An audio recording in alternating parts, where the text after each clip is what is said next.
Welcome to the Cincy Postcast presented by LASIK.com, where better vision equals better calls. I'm Kevin Wallace, and before we get started with today's episode, I get to tell you about our friends over at Streetside Brewery, which were the hosts of a lovely, lovely live show that we did before Hell is Real last weekend. You should have been there if you weren't there. People won amazing, lovely prizes.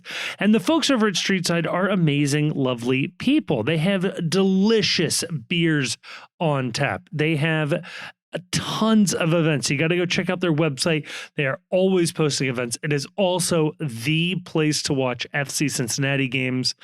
FC Cincinnati is on the road. Sunday, 7 p.m. would be the perfect time to go check out our friends over at Streetside. They have a beer for everybody. Delicious food at the food truck just outside. It is a good time. It is a great venue. Please go check out our friends over at Streetside and thank them for supporting this episode. And on today's episode, well, there is a lot to talk about. In part one, Luca Orellano, is he on the move? Cruz Azul is apparently back in for him. Is he somebody that we can let go? Is this the time to sell him? Should we capitalize on what fee we can get now? Or is he more important to this team to become the player that we know he can be? Or was the team always planning on selling him? In part two, well, we get a little distracted by airing our grievances about Tony Reale and Around the Horn leaving, being canceled after like 40,000 years on ESPN. But after that, we get into a little debate. Pat Noonan, good coach or great coach? And we wrap it all up with a preview of the Atlanta United match. You put it all together, you got yourselves a lovely little postcast.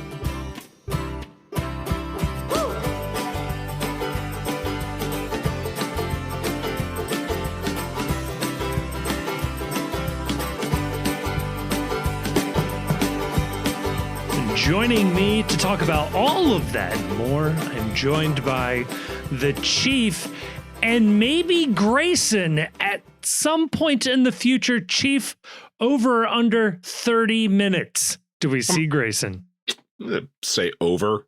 I think the better question is over under on how many adult beverages will Grayson have consumed prior to hopping on here. Are we gonna get Grayson hot on re-entry? Because those are usually really good episodes when that happens. It's not something I necessarily want to encourage, but Tipsy Grayson is best Grayson. Many people noting, many people saying. We should try and save the good stuff for when he gets here, or should we just hop right into it? I don't know. Like, do we want to stall for time? Because we're really good at stalling for time. I can talk about all sorts of things. I went to go to I went to a lecture this week. Haven't done one of that in a while. Wow. On a subject very near and dear to the hearts of many of our listeners and you as well, Kevin. Cincinnati Museum Center, History of Cincinnati Transportation, the Cincinnati Subway. Wow. I like it. Who gave it? Some guy. I don't remember what his name was. It's a guy. He seemed like he knew what he was talking about, though, so it was entertaining. Yeah. Not openly advocating for resuming the Cincinnati subway, but still, a fascinating trip down memory lane and a little bit of history involved anyway. It's always good to put a name with a face. If you listen to NPR, you hear a lot of the advertisements for the Murray Season Good Government Foundation.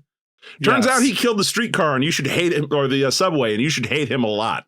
Wow. I was going to ask, like, what? Obviously, it was expensive and there was a world war in there. I think that's generally the story people have.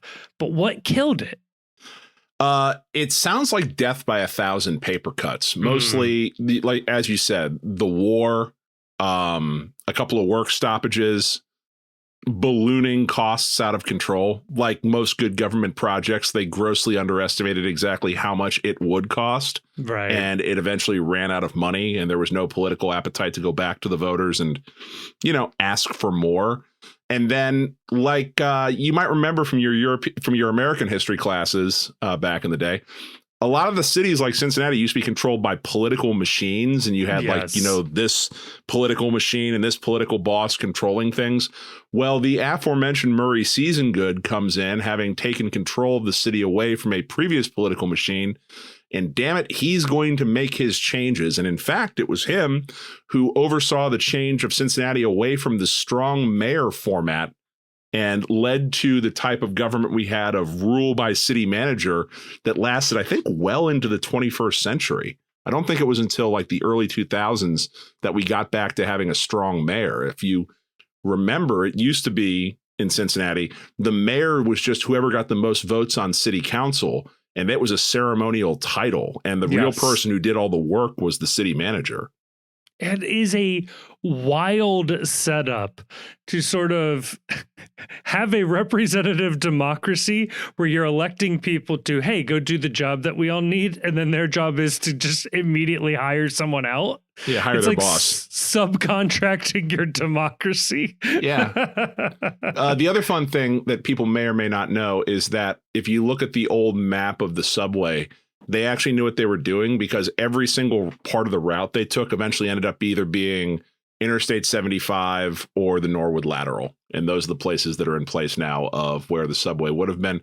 But that's not to say anything else that we shouldn't restart the subway. That should absolutely happen. We need to bring the subway back. We need to restart the subway.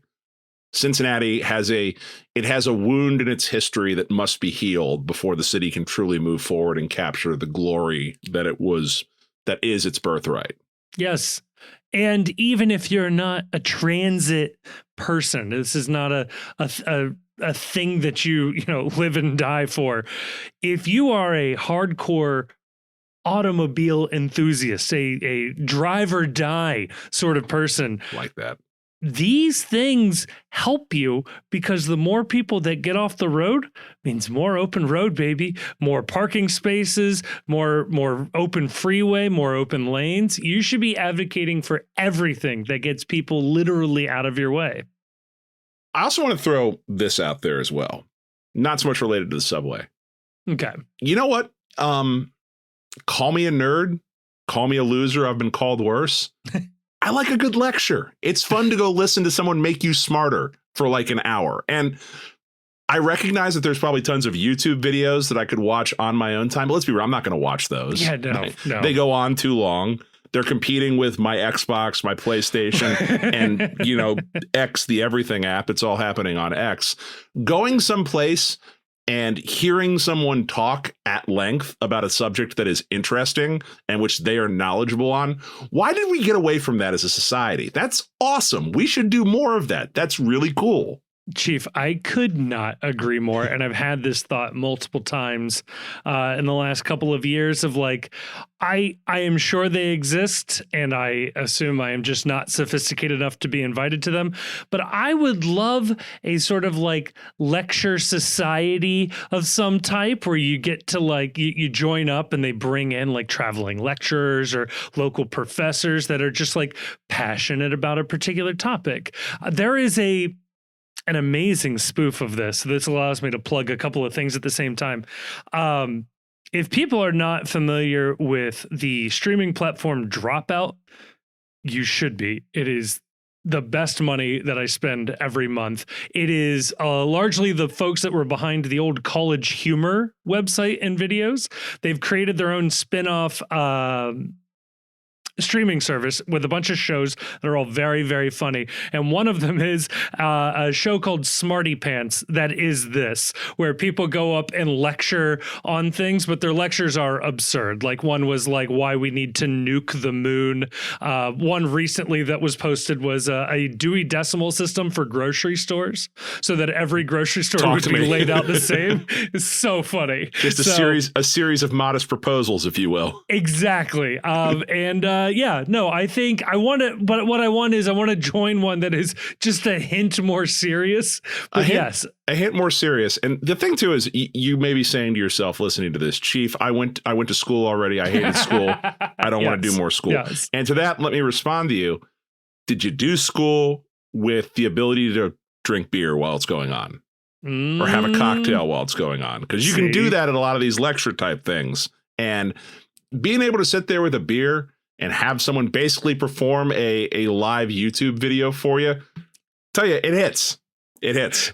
That's a really funny thing that I could absolutely see somebody say, live YouTube. Like, it's like there was a thing that went viral on the internet a while ago where somebody was like, you ever just, had your friends around and just talked, and it was like a podcast, except you don't record it. And it's like, my man, you just invented conversation. Oh, no. Come on. The closest I've ever experienced to that thought was when you're a kid, or at least I had this experience. Everybody's, upbringing's a little different. But when I was a kid, my parents would have like friends over and they would just sit and talk. I would always feel so bad for them. Like, why are they not doing something when my friends come over? We are playing video games or playing sports in the backyard. You're like, man, that is so boring. And then you get into your mid-20s, you're like, yeah, you guys just want to come over and have a glass of wine and talk. Just go sit on the porch and, have a few, and, we'll throw some music on. We'll throw a live show on and just sit and listen and vibe for a little bit. Yeah, no, that sounds phenomenal. Like, oh crap, I am old now. This is yeah. Getting old sucks, but getting old kind of rules too if you embrace it a little bit. Chief, I think what we are actually trying to do. No, I was gonna go somewhere else. Don't worry about it. Don't worry about it. Chief, there's not a whole lot going on with our dear friends over at the FC. Well, or I mean, okay, so this is big news. If true is how I would phrase it. Quite literally big if true. So Grok, is this true? So there's not a whole lot going on at training or sort of on the field at the moment, but what Chief is alluding to, what I am alluding to, and what we are going to talk about is, once again, Luca Orellano is in the news, in the rumor mill, as once again, this is a new reporting, is once again in the eyes of Cruz Azul. They would like to bring him into their team. If I remember correctly, this winter, the number was somewhere around a $5 million transfer fee. He has signed a very long contract since then, but has also not exactly lit the league on fire since then. So it's anyone's guess as to how much he may go for, if he does go for a transfer out of FC Cincinnati. But Chief, upon hearing the news, what was your first thought? Well, first off, it's where you have seen this particular rumor matters a little bit as to what the state of it is. And I think this is one of those times where I wish that I was more fluent in Spanish than, I purposely bombed the test in college so that I could take remedial Spanish as one of my 3 years of foreign language. Because in the tweets that have been in the reporting on this, one of the big distinctions in here is whether or not Cruz Azul is attempting to meet a release clause. Ooh, okay. And that's the word release clause has appeared in some of the reporting. And what that is, and for people who don't know, is that in soccer, there are players who will sign contracts, and in the terms of the contract with the team that they are signing with, the contract includes a number where if that number is offered by some other team and personal terms can be met, the club holding the contract must sell. They must release the player from their contract.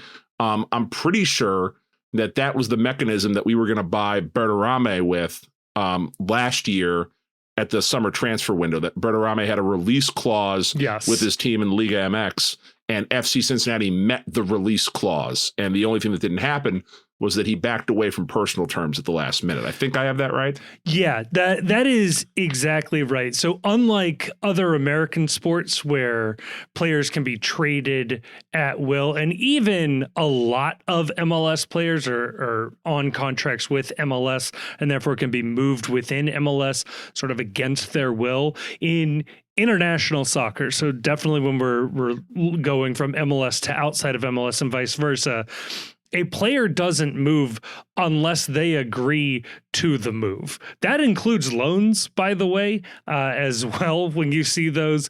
So a release clause is exactly that. Basically, a pre-agreed number that if any team pays that much money, the team that is holding that contract will automatically accept that offer, and then it's up to the player to work out personal terms.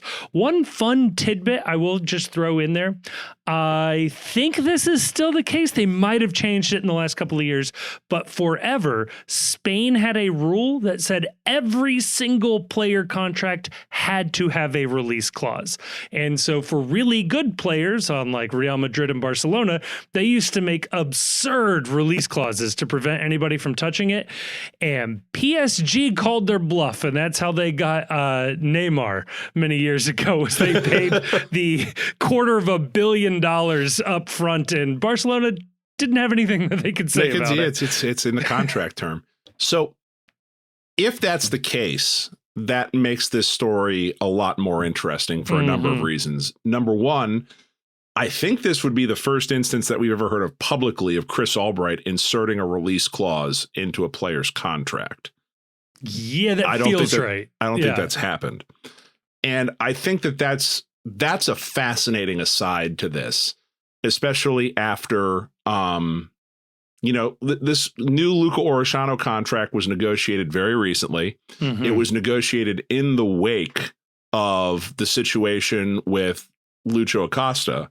Yeah. And I am curious, and I would be very curious, whether or not the way some of these exits have happened from FC Cincinnati that have been a little less than harmonious, whether or not, if a release clause is in Orellano's contract, whether or not that reflected something that needed to happen in order to make Luca and his people feel confident that he would have an exit strategy from FC Cincinnati. I don't know. And until there is reporting as to whether or not there actually is a release clause, this is all sort of academic. The important thing to know about a release clause, though, is that if it exists, and I would hope that there will be somebody that'll either Bogert or maybe, one of the reporters here locally, like Laurel or something like that, will get some more clarity on this. If there is a release clause, if La Máquina is willing to meet it, that's it. Like there is no negotiation. There is no keeping Luca. It's just a matter of will you put up the number, and he's gone if that happens. So to me, that's the part of this rumor that I think sheds the most light on what's going on. If there is a release clause for Luca, and we learn that there's a release clause for Luca, to me, it makes it exponentially more likely that this deal happens versus there's just bidding out there for him, because we saw over the winter, Albright's perfectly capable and perfectly willing of saying no when a valuation that they have in their mind for a player hasn't been met. We've seen that with Barreal. We saw that with Vasquez initially. It wouldn't surprise me to see that again. So that's the contract point of this. And to me, as a nerd about this, I'm fascinated by that. I'm fascinated by the idea that Albright putting release clauses in contracts. Well, that's big. Yeah. And Chief, like further to that point, I think you're exactly right that it was a part of the negotiation to keep Luca and to keep him here, to getting him to sign this deal, because he absolutely, from all the reporting and rumors that we've heard out there, is that he really liked the Cruz Azul offer. He was interested in that move. He was excited for that move. That's why he was sitting out in preseason, was he wanted that. So absolutely. It speaks to wanting to keep him here, but also just to further reiterate this, that the release clause itself would have had to have been agreed to by Orellano. So it's not a case where you could say, oh, well, Albright just slapped a $30 million release clause and then just say to everybody, well, if you want him, you can pay $30 million for him. It's a number that Orellano would have agreed to as well, which would suggest it is somewhat attainable. Right. The other thing, too, is that he was sitting out for multiple reasons. I just want to clarify that. It wasn't just the Cruz Azul offer not going through. It was also he wanted a new deal, and he wanted a new deal that reflected more what his performance was last year versus what the contract was that they agreed to prior to the 2024 season, where he was a little more of an unproven commodity at that point. So that's the contract point of this. That's fascinating.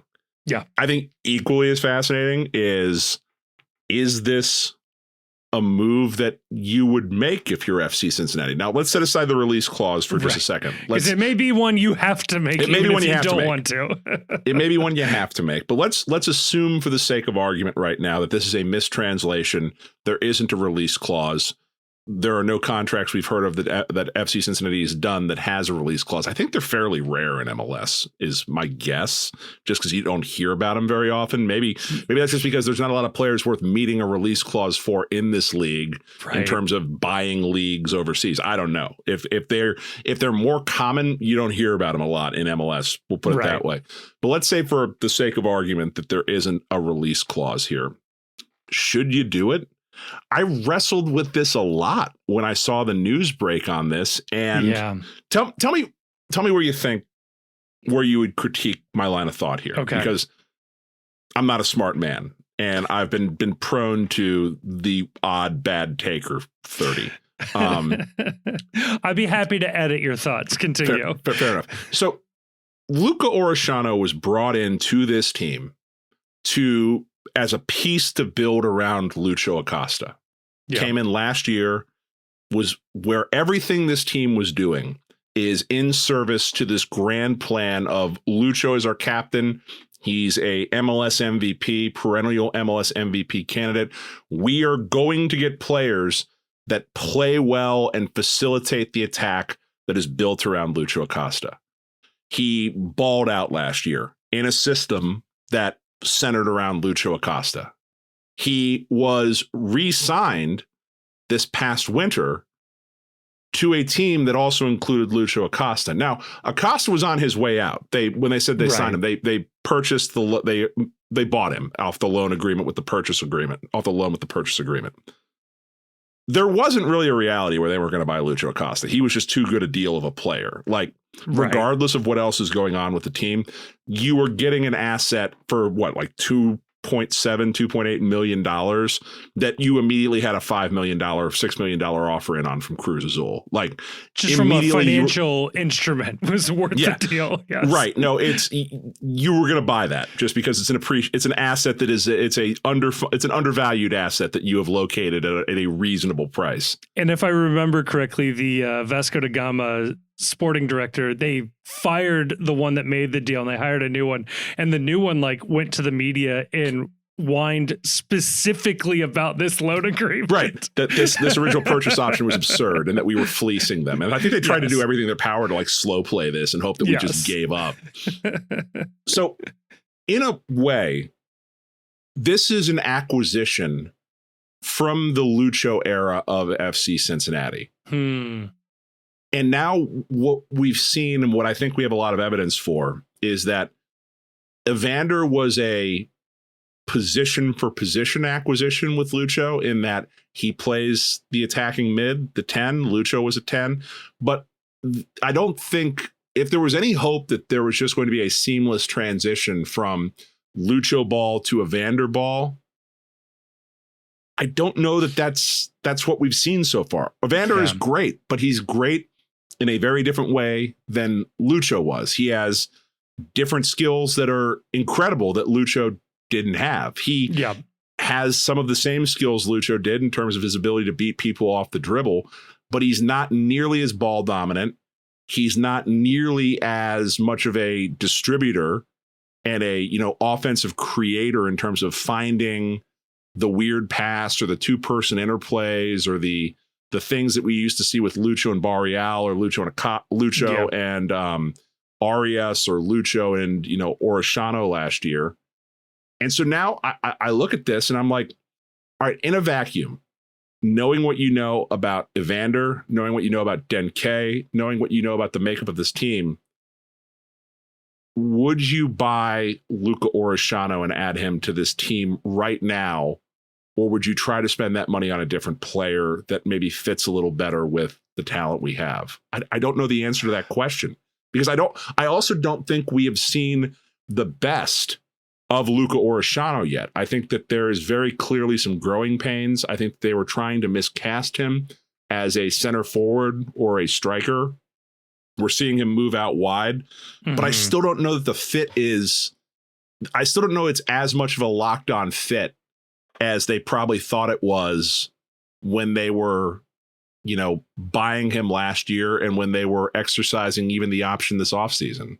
Yeah, I'm very much of two minds as well, because we have seen him not be terribly effective this year, and still there's a large money offer for him. And in general, with soccer, you want to be selling when you can get a maximum for the value of the player. There's not a ton of instances where you want to ride out a player's like value like that when they are not an elite game-changing player. Luca Orellano is not a player that FC Cincinnati is going to build the franchise around. Maybe a different MLS franchise would be in a different situation, but especially with the amount of money that they're willing to spend and the players on the roster now, that's not the case. So if you can get $5 million for Orellano right now, and you've seen how this season is going, and you saw probably as good as he can be last year, that's a pretty good return. We've seen with Barreal, like what happens when you don't hit that exact moment. Now, there's lots of other things as well. Like if Orellano was on, 10, 12 goals right now, it would be a much more very different conversation, and not one that I think you'd be itching to sell. This is not unlike Brandon Vasquez getting transfer offers in the middle of the Supporter Shield run. Like, main contributor, you need him in the team, and even though that was probably peak value, you couldn't afford to do that. We're not in that position with Orellano. So on one hand, you think, yes, get that money, $5-ish million, like that's every U22 position filled. And depending on how they structure this, it's a ton of GAM for next year. And, you've got a capable starter in DeAndre Yedlin, or potentially Santos and Dado Valenzuela up top, to where like, it's not like you have a gaping hole in your roster. But at the same time, the struggles we've seen with this team were alleviated, especially when we played, again, a bad Austin team. But we saw a lot of those issues almost disappear when Orellano moved out wide. And he's had a rough start to the year, but also he's just been allowed to go back to sort of his more effective or most effective position in the last 2 weeks. So there's a part of me that thinks, okay, well, the team didn't look great with Yedlin at right wing back, and now the plan is to go back to Yedlin at right wing back. That's not ideal. There's also things where he's not jumping out on the goals and assists stat line by any means, but we saw it in the last game. It was Orellano getting the ball out wide and dribbling into the box that ultimately led to Denke's goal against Columbus. Right. So he is bringing things offensively and on the field. It's tough. I mean, the problem is like, if this is a sort of like 2025 salary crunch issue right now, and, per Tom Bogert's reporting, we seem to be little strapped for cash. I'm not sure how much I believe that, but I'll play along for right now. Strapped for real cash or strapped for MLS cash? I think it's strapped for MLS cash. Yeah, I was about to say. It's also possible things like the Lucho sale are actually structured in a way to where like the real payday isn't coming until later. I don't know exactly what is happening there.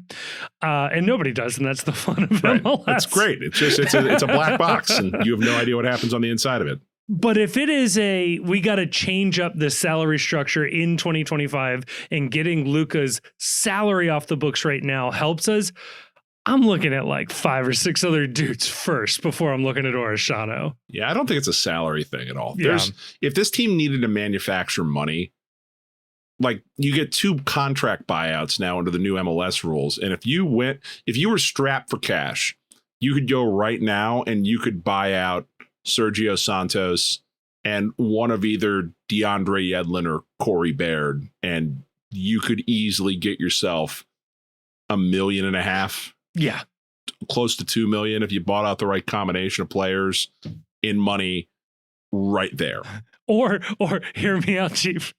Transfer DeAndre Yedlin to Miami, who needs help defensively for $500,000 GAM. I don't see any downside here. Right.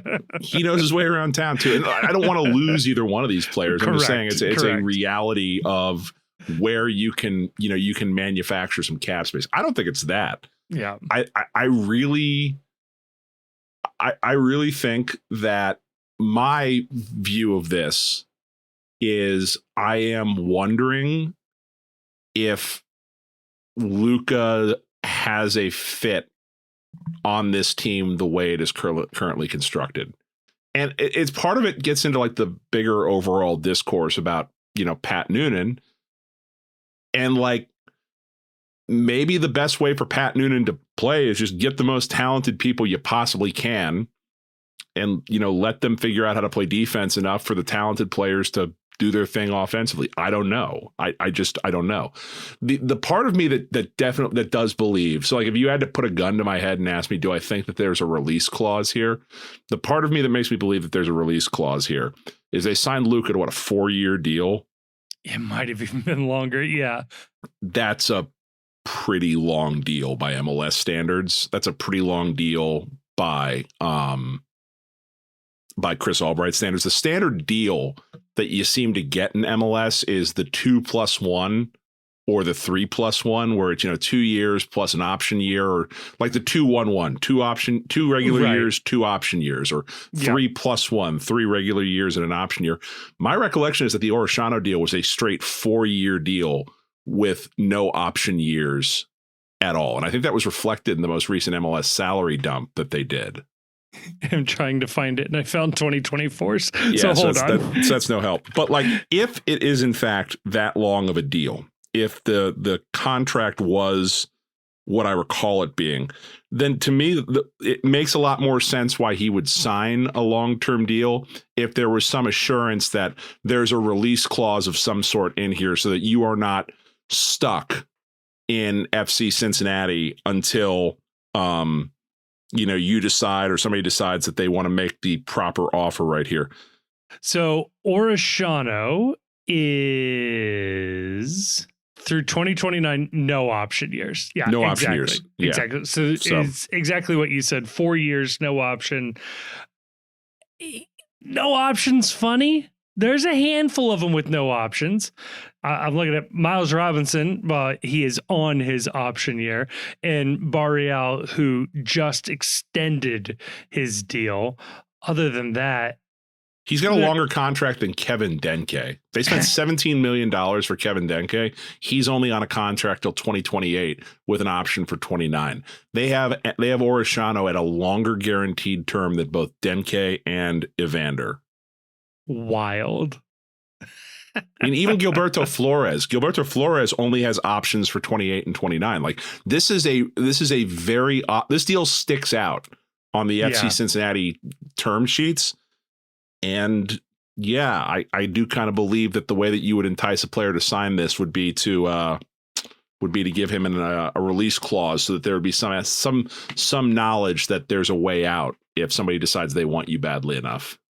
Longer contract than Dado Valenzuela. So that's how you know it's real. Yeah. But Stefan Schirilla has an option for 2029. So there you go.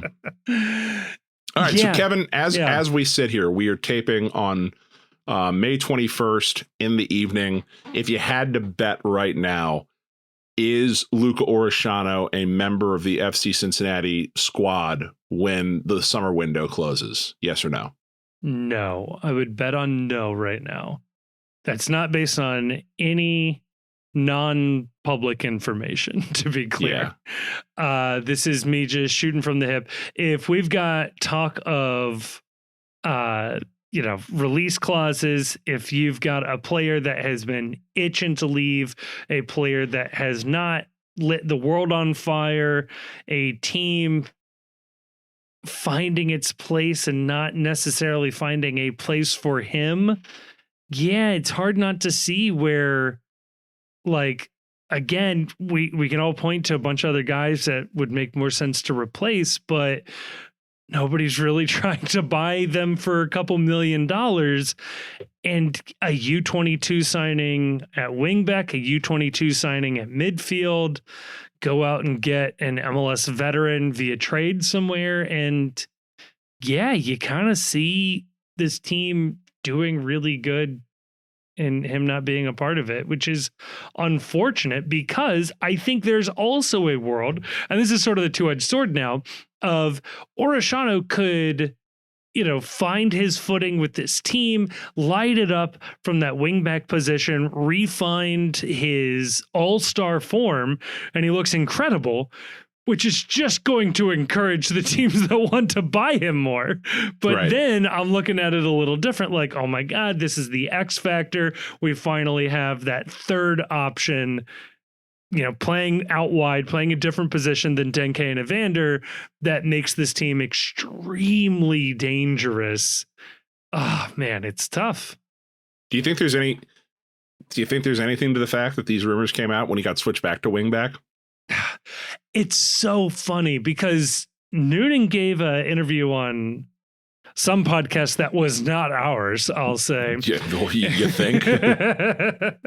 Where he sort of alluded to the fact, I think we talked about this when it came out. I think, was it the... it was the Journeyman podcast. The Journeyman podcast with Dax McCarty and the other guy.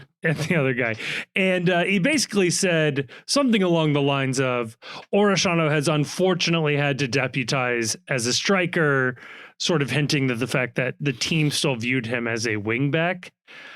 This is the funny thing with him and Barriel.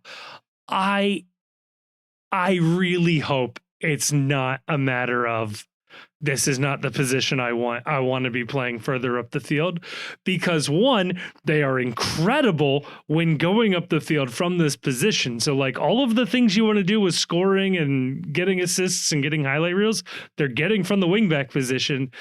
But then also, you're not good at the other job. we got some footage on that right there. It's like if Orellano just was like, I'm a goalkeeper, guys. Like, I'm a goalkeeper. I feel it in my blood. I feel it in my bones. I'm a goalkeeper. It's like, all right, man, well, you gave up 9 last week. We're going to stop playing you a goalkeeper. It's not working.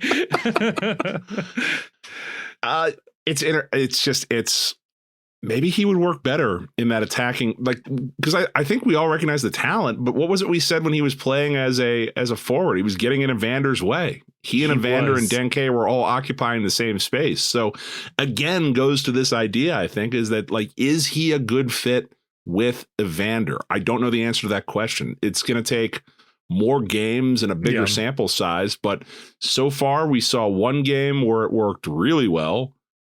We've got a whole lot of games where it didn't work well when he was up as a forward, but in terms of being out wide, we've seen spurts where it's worked really well, and we've seen spurts where it was utterly ineffective, like it was against the Crew in the second half. So bigger sample size needed, but I do wonder if we're going to have the time to find that out. I don't know. Either way, I wish him the best. Like, I really like him as a player. What I need him to do is I need him to start, like, scoring some more goals so that if this isn't a release clause situation, we can up the price up a little bit. That's a good point. I also would like him. I'd like to see 1 or 2 bombs in the next game. Even if they don't work, I like putting the fear in the goalkeeper that you're looking for it and are willing to pull the trigger. Right. That'll just pin him back just a couple more yards, and that's fine. Here's the only other thing that I'm asking for, and I know he listens to the podcast. So obviously, that's why we're speaking this is to him. Different guy. Oh, different guy that listens to the podcast. So I'm gonna. I understand we have 12 the 12s listening to this. Understand this is not for 11 of you. This is for one person specifically, and I'm going to address him right now. Kevin, not you, Kevin. Other Kevin. Yes. I think that you've been here in Cincinnati long enough that I feel like we're on a first name basis right here.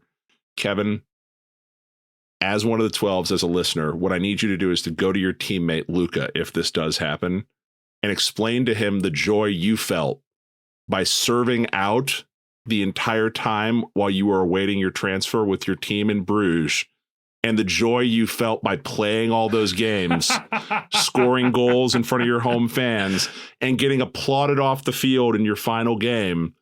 And just impress upon him that there are two paths that you can choose. You can take the path that others on this team have taken when a transfer has happened.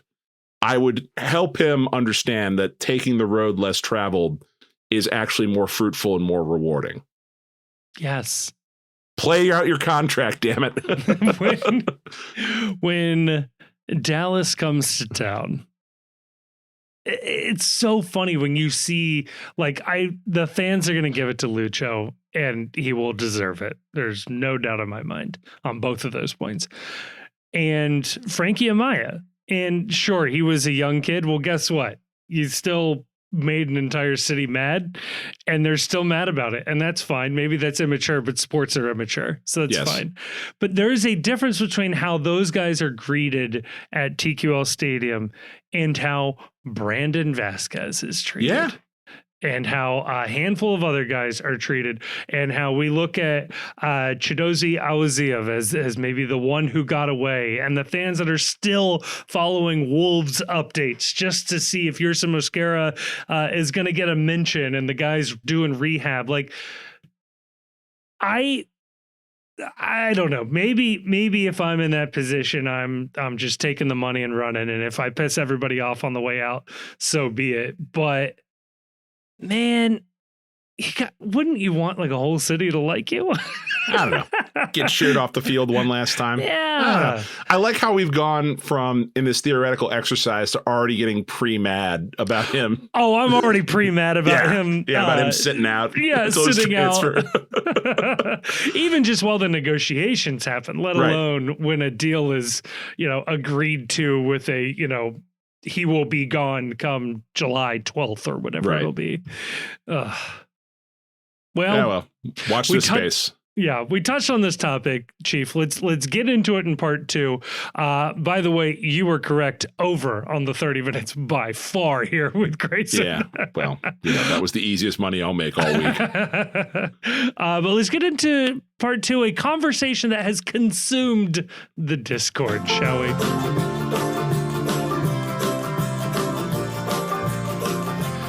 All right, we are back, and Chief, it would not be a Thursday no news podcast if we didn't engage in a little debate, in a little verbal sparring. I don't even know why I'm phrasing it this way. I think it's an little interesting first take action right here. Right. As we say goodbye to Around the Horn on ESPN, we now engage in our own form of verbal sparring. Chief, okay. I'm glad you brought this up. I'm gonna distract us here for a second. I cannot fathom the reason why you would kill Around the Horn. ESPN is about to launch a standalone streaming service. So you would assume on some way, shape, or form, they want inventory. I could understand on some level, but would still be very disappointed that they would move Around the Horn to the streaming service. Okay, sure, that happens. But to take a beloved institution that surely cannot cost that much money to run, that has created, introduced, and bled in some of ESPN's most popular personalities who have even gone on to sort of graduate into the greater sports journalism world, as well as being grounded in one of the few places that genuinely gave time and space and dignity to beat writers at newspapers. Yeah. And columnists at newspapers, I cannot understand the decision to kill off a known brand and a known entity. The one criticism of media today is that there are no new ideas and that we're just rebooting old ideas, bringing back old franchises. Remember this guy, it's all the member berries. Whatever they replace Around the Horn with will not have the legacy goodwill that Around the Horn has, and will not ever have it. The media landscape is way too fragmented. I cannot comprehend this decision. I am so mad. Yeah, it's insane to me that you would cancel a show like this just because, like you said, it has to be dirt cheap to produce. I have to believe that even if it went to streaming only, it would still make money in some respect, not the least of which because there is an entire generation of people now making advertising decisions that grew up watching this show like I did when I was in college when this show debuted. You're right. It's been an outlet for any number of media personalities now that have a national following that otherwise wouldn't have. People like Pablo Torre, who has one of the best sports podcasts going right now, got his start on Around the Horn. That's what he was famous for, was doing stuff on Around the Horn. Giving times, Bomani Jones. So many good names. Giving time to people that otherwise, you had to read a newspaper to find out about, like Bob Ryan, Jackie McMullen, Woody Page, like all these guys. And the thing too is it always kept it like it was more highbrow than hearing Stephen A. Smith screaming for the 34th time. And somehow he's worth millions and millions of dollars, but we can't give money to a show that launches the careers of young sports writers and propels them to things beyond just, hey, I am toiling away in obscurity at a paper that has a circulation that is rapidly dwindling. So man, annoying. And we said this when they announced they were canceling the show. If I was MLS, I would just steal the format and I would have on media personalities from around the league, and I would do an Around the Horn show once a week around the pitch. And just if ESPN isn't going to use this format, I would shamelessly steal it and put it on Apple TV. I would, if I were Apple, I would steal this and I would just say, hey, you got to mention MLS once a show, and you got to mention whoever our Friday night baseball matchup is. I need some storyline from one of the teams. And that's it. You guys got full creative, total control. I just need you to mention our two sports properties, and you can leave it unchanged. Yeah, let Andrew Wiebe host it. He would be great at that. Like, he almost is like a perfect Tony Reale clone. Yes. Like, oh, no, I would hire Tony Reale to do this. Well, yeah, no, I would do that too. But I don't think he's leaving the mothership. I assume he's got points in the company at this point. It is so funny. He did say in an interview that the day he was told that the show was going away, he had to go MC a company event. Jesus. People forget he wasn't the original host of Around the Horn. That was Max Kellerman back in the day. Max Kellerman. And his little intro was these four things I know are true. Yeah. So stupid. But Max finally found his true calling, which was boxing, and then I think it was always boxing, and they just forced him to host this dumb show before PTI is the lead-in. So R.I.P. in peace to Around the Horn. And MLS, if you're listening and you want to adopt this format, I absolutely volunteer to be a recurring panel host, a panel guest on the MLS Around the Horn show. How easy would it be to have Wiebe host it? Make sure you have somebody from the old Extra Time crew in the panel, and then 3 bloggers, podcasters, beat writers from around the league just cycling in every day. Come on. It's a 20-minute commitment from these people. Yeah. It's 20 minutes. You can record it like at any point during the day. It was all done via Zoom. It was like one of the very first shows. It was the original teleconferencing show. Like, long before any of us knew what the hell Zoom was, they were doing a Zoom video call to record their TV show. It's so funny because I actually don't think the show would work in person. Like, there's something about like just screaming in your own little broom closet that adds the ability to like hit the button and mute the one window so nobody else has to put up with your dumb ass. Yeah. Genuinely, the mute button is like the key thing, which is so funny. And yeah, like you said with like the Stephen A. Smith stuff, it's like, okay, cool, you can come in and have a hot take, that's fine. But the one thing the show format and reality specifically would make you do is you had to prove the point. And you could throw out a hot take, and if you didn't have anything to back it up, you were getting muted and you were moving on to the next person. Keep hitting the mute button and you wouldn't be allowed to talk anymore. Yes. Yeah, that's the real problem with First Take, is that you can't mute Stephen A. Smith. Like, he's making too much money and he's sitting there in person. Like, unless someone tackles him and puts some of that sleeping tape on his mouth, you're going to be stuck listening to his dumb ass for the entire episode.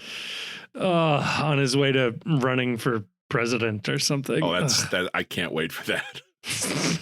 We live in the dumbest possible timeline, and you know it's coming. Like, you just absolutely, if you search your feelings, you know this to be true. It's one of the 4 things I know to be true. Well, Chief, now I don't even want to talk about the second part. I just want to talk about. I'm talking around the horn some more still. I guess number one, steal this concept, Apple, and yes, I will volunteer as tribute for this. And I think we'll Grayson won't, because Grayson would have to appear on camera, and that's not allowed. True. The debate in the Discord. Yes. If you're not in the post Discord, by all means, click the link, join, enter the Thunderdome. You get to read a lot of us on various downtime from our real 9-to-5 jobs, ranting about soccer or arguing with one another and refusing to concede points. I think that's the joy of the Discord, is that it is populated entirely by people who have never once in their life said, you know what, I changed my mind. You're right here. Which makes it a perfect place to talk about sports, because never, ever, ever back down from a take. Correct. The big question facing the fan base right now, I guess, or the question that the fan base is grappling with, is I think that we are all sort of, the second half of this Crew game kind of opened up a little bit of a wound that we'd been picking at for a while. Mm-hmm. Probably since about the midway point of last year, on this idea of what is wrong with the offense in particular of this team, and is winning this way okay? And is winning this way a sustainable path forward, or earning points this way a sustainable path forward? And there's not a lot of agreement on this. And I think that it's going to be the storyline for the rest of the year, I think, until it's not the storyline. And what does this team look like when it's winning? Is this team doing things that we feel are repeatable? And how much of what you see in this team can you also envision leading this team to success in an elimination style tournament like MLS Cup? And I've sort of falling on the idea of that. I think that this just is the way Pat Noonan wants to play. I think that this is the way, and like what he talks about wanting to fix, I don't think he ever sees this team looking like a Wilfred Nancy style team. I think that that's not what he wants. And I don't know at this point if I can see this team winning the requisite number of games by getting the break speed off it while it clings to a lead like we saw in the Columbus game. I just don't know if that's sustainable. Yeah, there were comments after the game where Matt Miazga said that they had it, they could handle it, which again sort of lends credence to the idea that this was sort of the plan, was to just be able to sit back and absorb pressure. You want to say it's not sustainable because it doesn't feel like it should be sustainable. And yet we're over a third of the way through the season. We're approaching the halfway point, which is wild. Right. And the team is tied for first. And, maybe the wheels fall off eventually, but this team started off a little banged up. This team started off with the CCL competition at the same time. This team started off with Matt Miazga, Nick Hagglund not being available. It started off with Luca Orellano coming into the team slowly.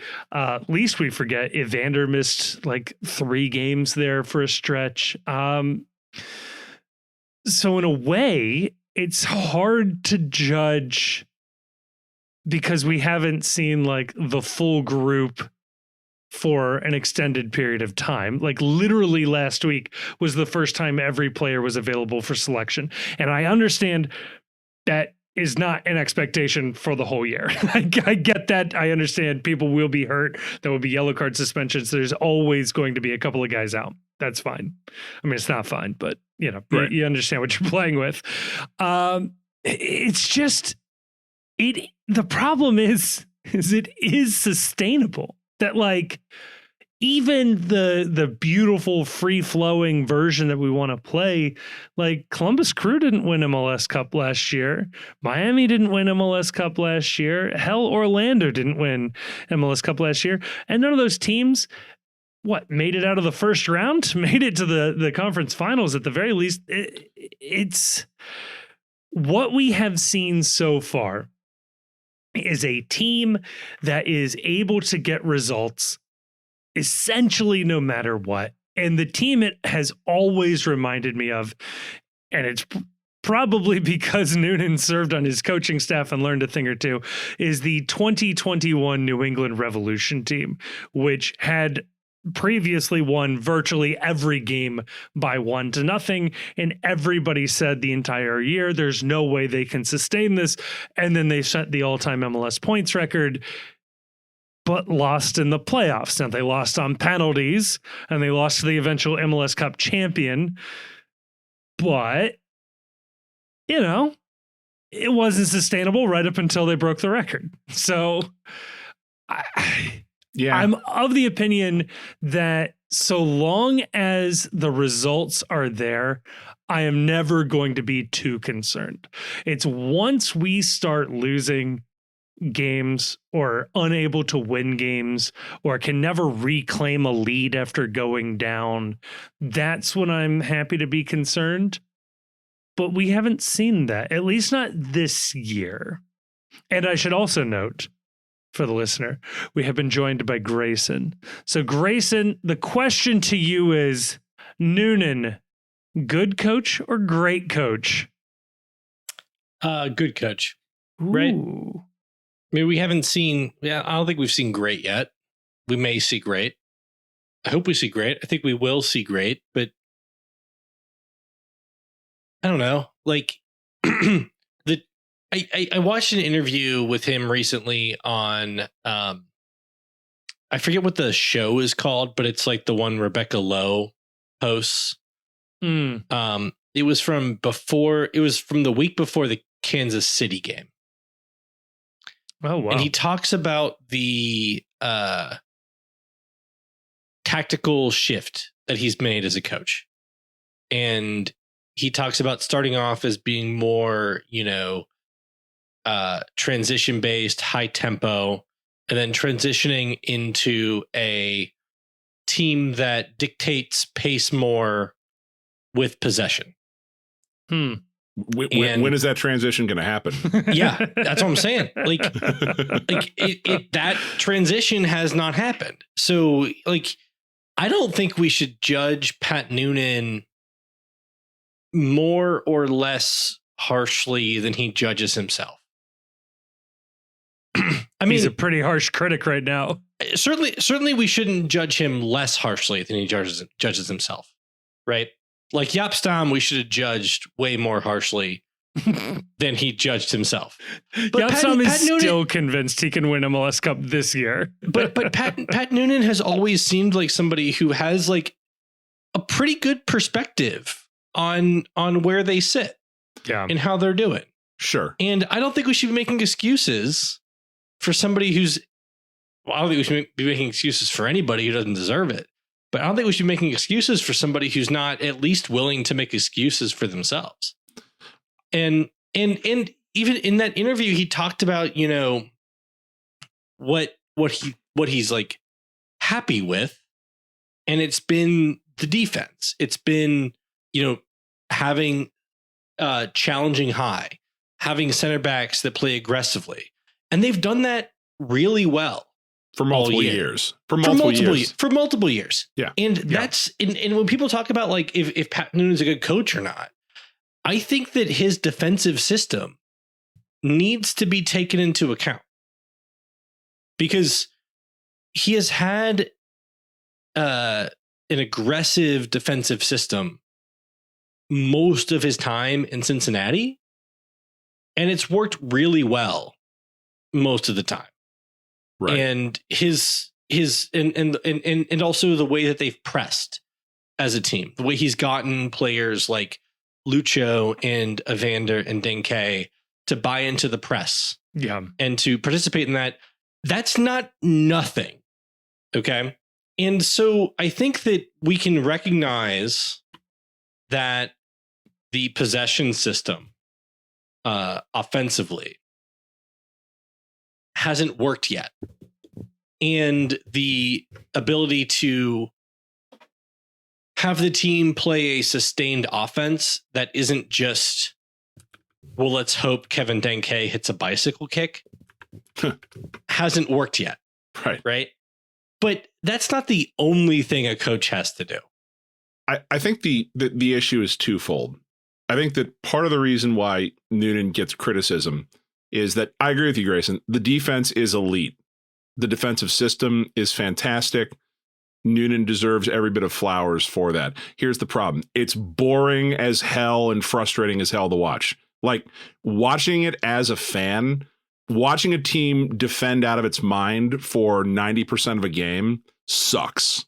I can appreciate the skill involved, but as a ticket-paying member of the FC Cincinnati community, I don't want to watch a roster that I've been told is an elite roster with elite players play like they are palace away to Man City.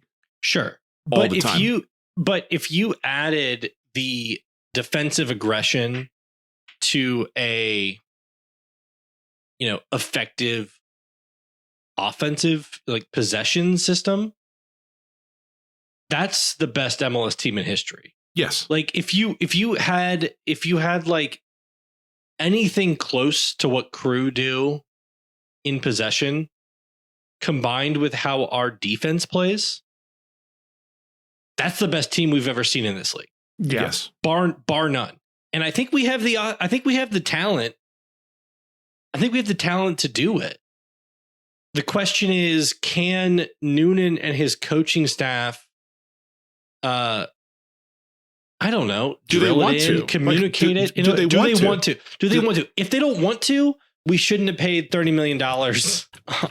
I mean, I don't know. Maybe we should have. I mean, maybe we had to. Maybe that's the only way this works is if you have someone worth $30 million that can do spectacular things up front, because they're not going to scheme their way and, tactically maneuver their way to goals. My whole thing with this is legitimately is I don't like watching this system. I don't like watching a team that is struggling and hanging on for dear life. It's not despite being a Chelsea fan, this is not what I signed up for or what I want out of a team that I am rooting for.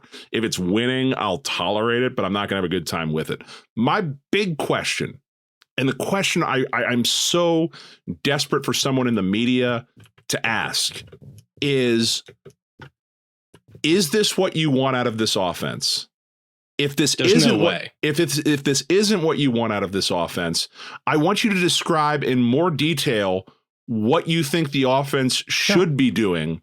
Yeah. And then what is your plan to get from point A to point B? Like, what is it that hasn't happened yet that will happen, and what are you going to do to make it happen? Because you can come out and repeat after every match, we were hurrying, we weren't playing simple, we weren't playing within ourselves. It's like, all right, you've said that every single match.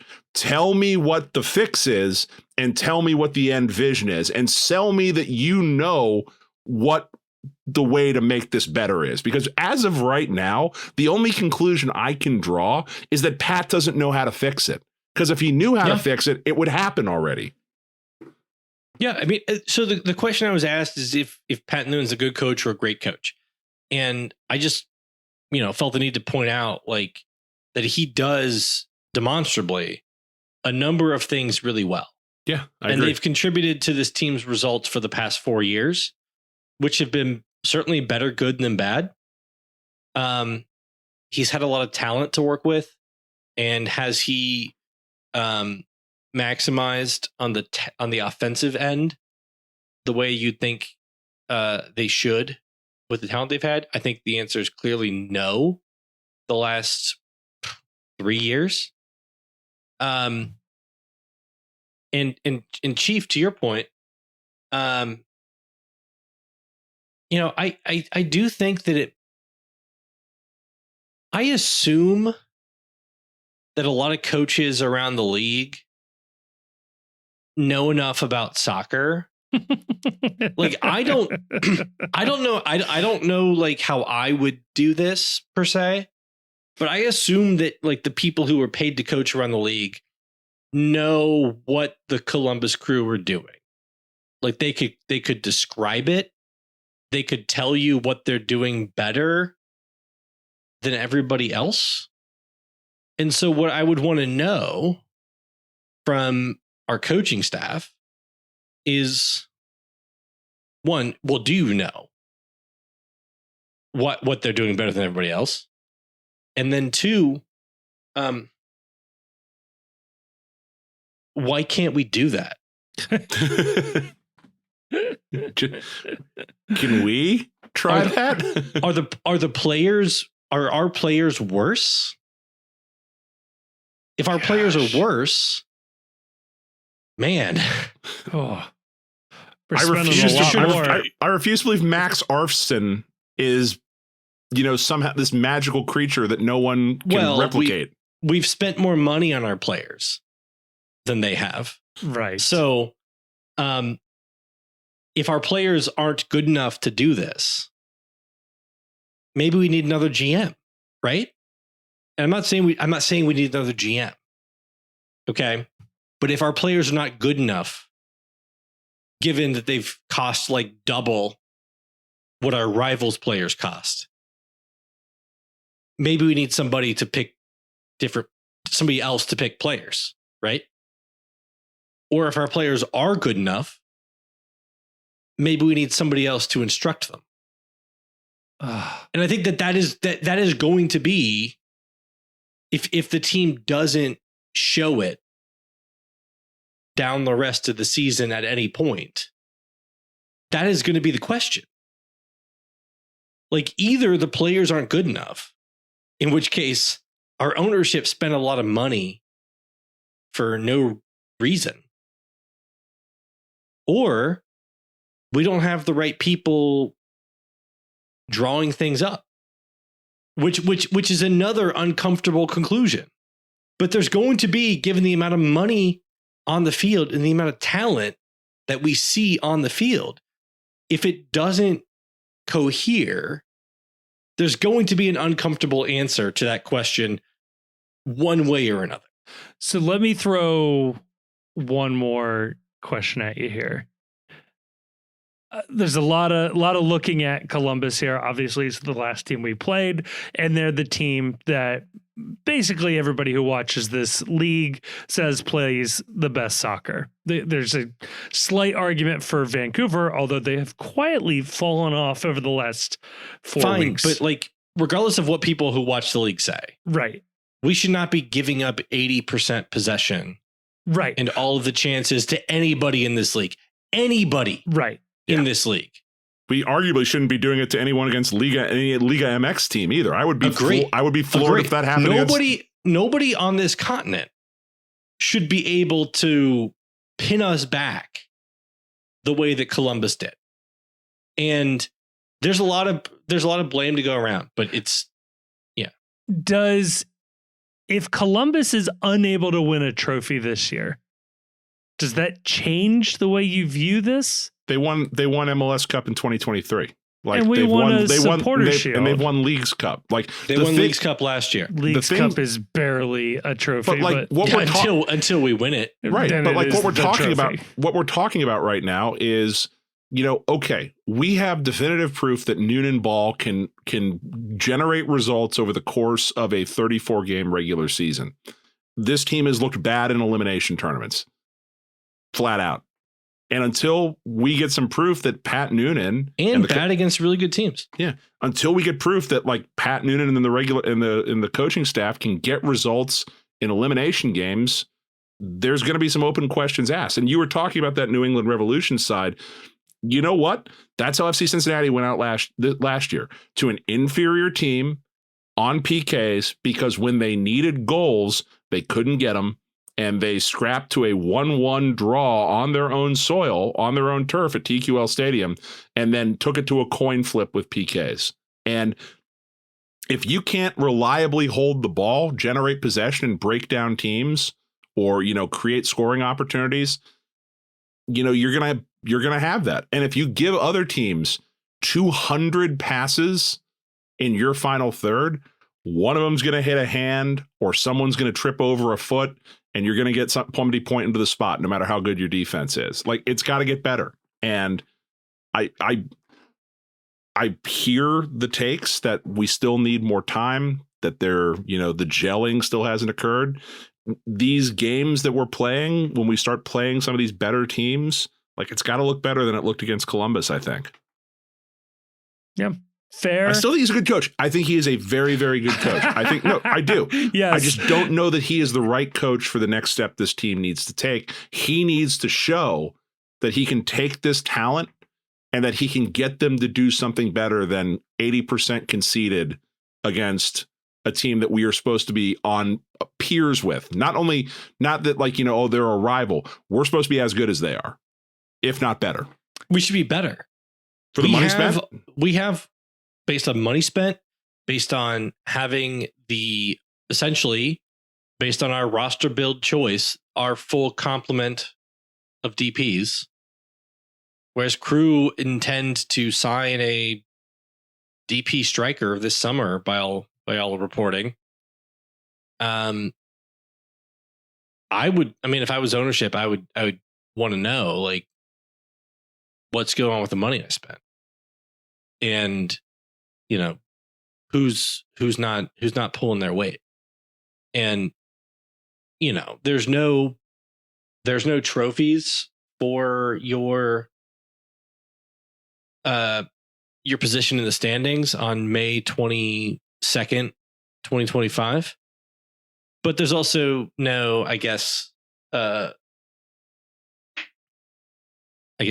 trophies lost based on, haven't lived up to expectations on May 22nd, 2025. There's apparently no wins to be had for getting that 80% possession in your opponent's box, but there is sometimes. Sometimes, but not when playing against us. So we got to move on. We got to move to Atlanta United preview very quickly. We'll touch on this very, very fast. We've already played them before. Let's knock that out in part 3.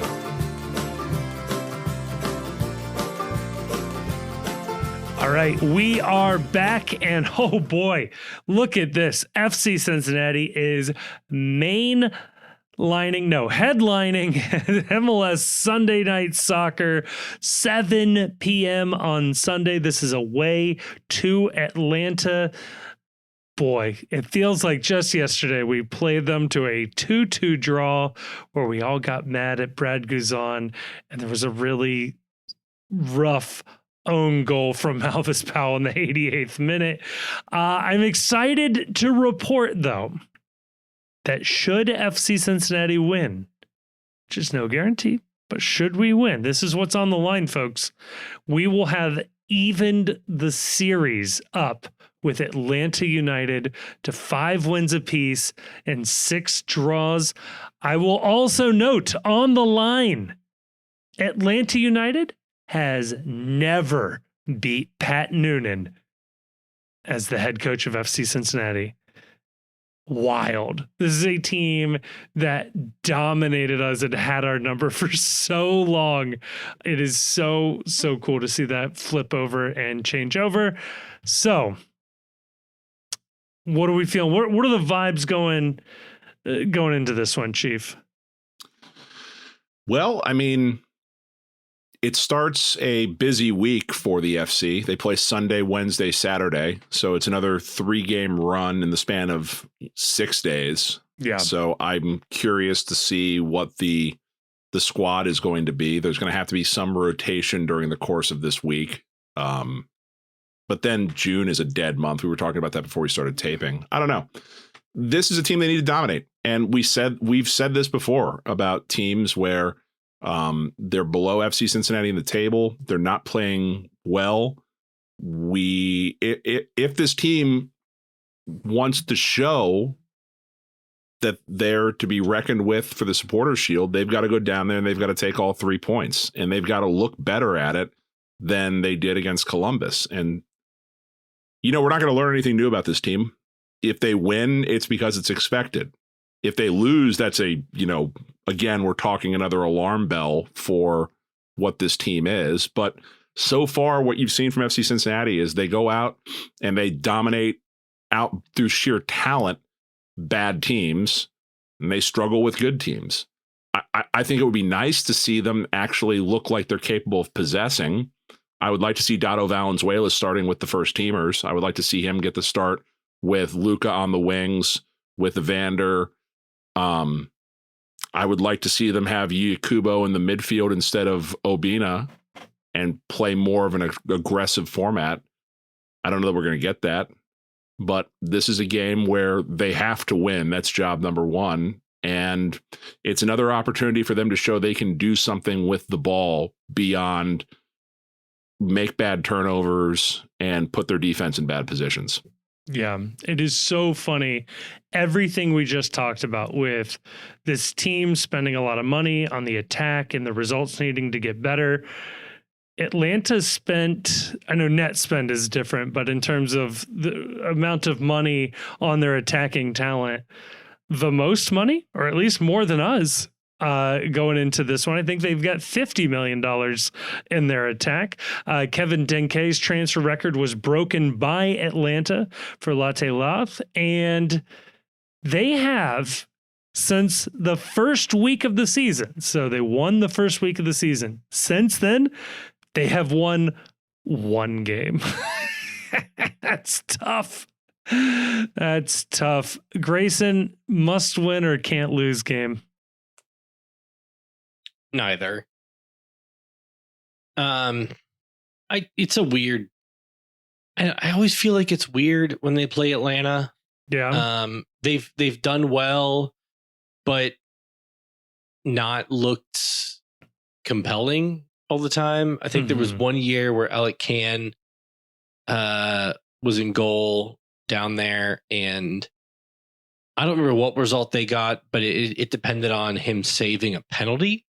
Yes. This was a Jeff Cameron handball, I want to say. Yeah, I want to say that was the case. I think it was like maybe the last game before Roman took over. Yeah, because I think it was also the game Guzan got hurt, right? Maybe, yeah. Maybe I'm thinking, well, yeah, no, that was it. Because, man, it was so rough because Can was the backup forever there. And then he moved to FC Cincinnati to get the starting job. And then the guy he was behind gets hurt the first time they play in like week 3. It was like, oh, that could have been yours. And so it, like, Atlanta feels like they're in a bad space, but like I always feel like Saba like dominates us. Mm-hmm. And then the game that we played them here, it was like it's a weird game. They should like FC should have won that, going away, and it was a 2-2 tie. Yeah, that's doesn't make me feel good. One positive thing for FC Cincinnati, disappointing for the player, Gregerson, one-time rumored FC Cincinnati signing, looks to be out for this game. But the good news is Moranchuk should be playing in this game. So that's good for FC Cincinnati. That's good. Yep. He's actually the player to watch because he's so bad. And he costs so much money. So keep an eye on that. Also, that means he's absolutely scoring on us. So, Chief, predict the game. How is this one going? 1-0 FC Cincinnati.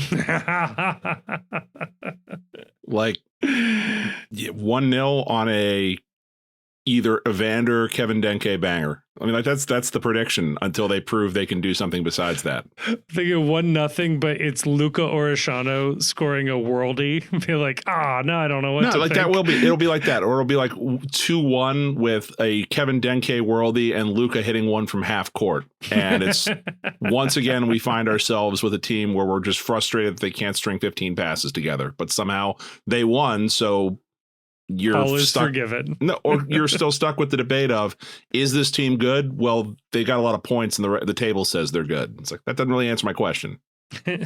Grayson, how's this one ending? 2-0 Atlanta.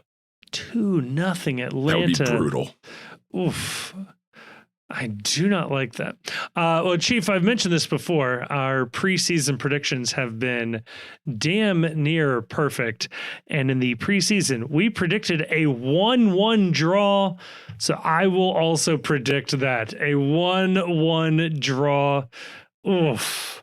Maybe if it's an exciting, fast-paced game, that would be very funny. Then everybody will have sort of won and lost the argument where the team looks incredible, but it just ends 1-1. That'd be fun. Last time they met, XG, FC Cincinnati 0.86, Atlanta United 2.2. Damn. Get 2 goals. This team scores bangers only. Those are the rules, all right? We don't make the rules up. We just play by them. We don't. Chief, get us out of here. Fuck Columbus.